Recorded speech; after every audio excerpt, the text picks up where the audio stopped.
All right, everybody, we have huge news coming in today with Norwegian Cruise Lines.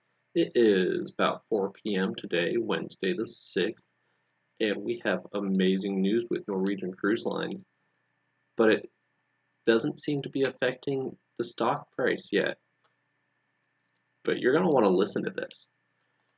Norwegian Cruise Lines raises over $2 billion to withstand well over a year without revenue.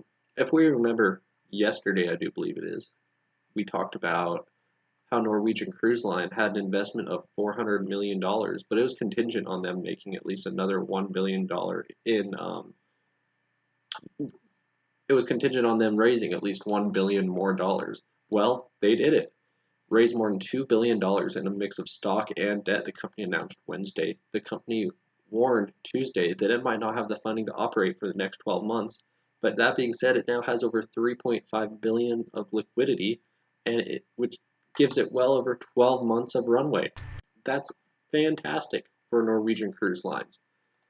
But what's interesting is we come over here to the stock price on Google, and we can see today with this news that came out earlier today when the market was still open, and it went down 0.5%, but then in the after hours went up a little more than 0.5%.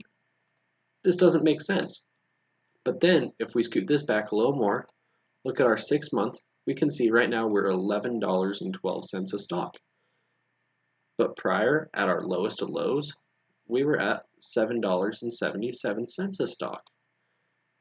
We hit another low of $8.40 and a final of $10.86 before we came to where we are today.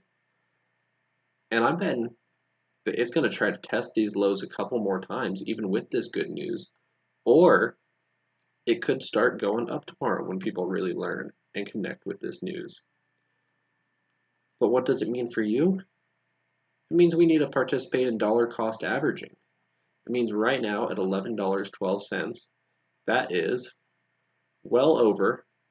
that is pretty close to a 400% return on your investment.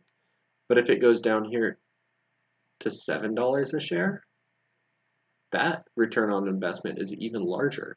So we need to take time, every day is a red day, put a little money in to companies like this and other ones in certain situations, and we can learn from it and grow from it, and hopefully grow our investments as well to work with our FIRE movement. Anyways, make sure you always do your own research. You look into a little more, because you may think maybe this is going to last well more than a year. Maybe the debt that they got themselves into is not sustainable long term when it comes to business. These are all things for you to look into and for you to learn. Let me know your thoughts in the comments below.